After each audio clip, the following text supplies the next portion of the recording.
Berdasarkan fakta-fakta yang terungkap di dalam persidangan, tidak ditemukan adanya keterangan bukti maupun saksi yang mengindikasikan adanya maksud atau kesengajaan terdakwa untuk turut serta melakukan tindak pidana pembunuhan terhadap korban. Hal mana terbukti dengan fakta-fakta sebagai berikut. 1. Terdakwa ikut serta berangkat dari Magelang menuju Rumah Saguling atas perintah saksi Riki Rizal Wibowo dengan informasi di hari yang sama akan kembali ke Magelang. 2. Terdakwa tidak pernah mengetahui adanya rencana pembunuhan dari terdakwa lainnya. 3. Terdakwa ikut serta berangkat dari Rumah Saguling ke Rumah Duren 3 atas permintaan saksi Riki Rizal Wibowo dengan informasi setelah mengantar rombongan ke Rumah Duren 3 akan langsung kembali ke Magelang. 4. Terdakwa memanggil saksi Riki Rizal Wibowo dan hanya karena adanya perintah saksi Ferdi Sambo. 5. Terdakwa baru mengetahui skenario tembak-menembak ketika adanya briefing dari saksi Ferdi Sambo di kantor Provos Mabes Polri. Dilanjutkan yang mulia.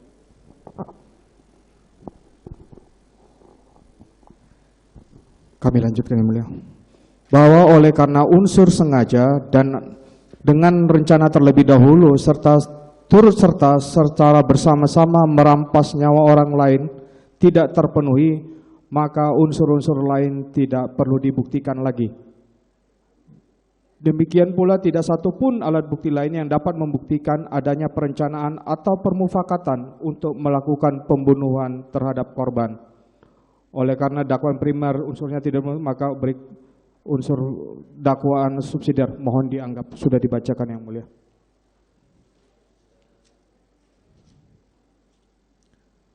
Hal-hal yang meringankan yang sepatutnya diperhatikan dan dipertimbangkan oleh majelis hakim yang mulia dalam memutus perkara akuo. Setelah kami menguraikan analisa fakta dan analisa yuridis, maka tiba saatnya kami menguraikan hal-hal yang meringankan terdakwa. Bahwa kami sependapat dengan penuntut umum mengenai hal-hal yang meringankan terdakwa, namun tidak sependapat mengenai hal-hal yang memberatkan terdakwa. Dikarenakan berdasarkan fakta persidangan, perbuatan terdakwa tidak termasuk dalam perbuatan melawan hukum dalam konteks pidana. Adapun hal-hal yang meringankan terdakwa ada sebagai berikut.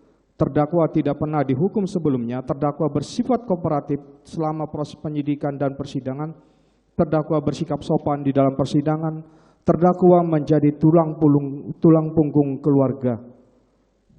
Mohon dapat dianggap dibacakan yang mulia.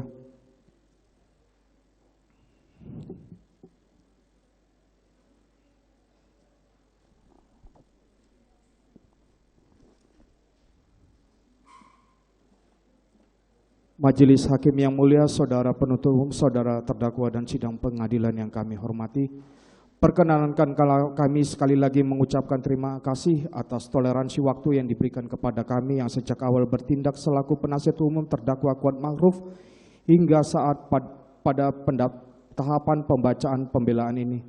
Tak lupa kami mengucapkan mohon maaf sekiranya dalam persidangan perkara ini ada tindakan dan ucapan kami yang tidak berkenan di hati yang mulia dan saudara penuntut umum yang terhormat.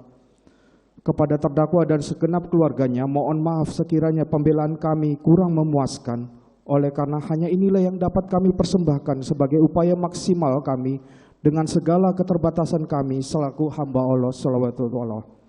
Bahwa bagian penutup pembelaan ini dan berdasarkan hal yang telah dikumpulkan pada bagian terdahulu dari pembelaan ini dan sesuai pula dengan fakta-fakta persidangan, akhirnya kami tim penasihat hukum terdakwa Kuat Ma'ruf berkesimpulan bahwa dari seluruh dakwaan dan tuntutan penuntut umum, baik dakwaan primer maupun subsidiar, jika dihubungkan dengan fakta-fakta hukum yang telah terungkap di persidangan dalam perkara akuo, tidak satupun pasal yang didakwaan oleh penuntut umum tersebut yang unsur-unsurnya dapat memenuhi perbuatan yang didakwakan terhadap terdakwa. Oleh karena itu, terdakwa harus dibebaskan dari segala dakwaan dan tuntutan saudara penuntut umum karena sama sekali tidak terbukti secara sah dan meyakinkan melakukan perbuatan sebagaimana dakwaan dan tuntutan saudara penuntut umum. Akhirnya, kami tim penasihat hukum terdakwa dengan segala hormat mohon kiranya yang mulia majelis hakim yang memeriksa dan mengadili perkara akuo berkenan memutuskan sebagai berikut. Mengadili, menyatakan terdakwa Kuat Ma'ruf tidak terbukti secara sah dan meyakinkan melakukan tindak pidana pembunuhan berencana atau tindak pidana pembunuhan secara bersama-sama sebagaimana maksud dalam pasal 340 KUHP Yungto pasal 55 ayat 1 ke 1 KUHP atau pasal 338 KUHP Yungto pasal 55 ayat ke 1 KUHP, membebaskan terdakwa Kuat Ma'ruf dari segala dakwaan atau setidak-tidaknya menyatakan lepas dari segala tuntutan onslavanlerek vervolging, memerintahkan penuntut umum untuk mengeluarkan terdakwa Kuat Ma'ruf dari rumah tahanan Bareskrim Polri, memulihkan nama baik dan hak terdakwa dalam kemampuan, kedudukan, harkat dan martabatnya seperti semula, membebankan biaya perkara dalam semua tingkat peradilan kepada negara, atau apabila Yang Mulia Majelis Hakim yang memeriksa dan mengadili perkara ini berpendapat lain, kami tetap memohon kiranya putusan tetap terhadap diri terdakwa yang seadil-adilnya.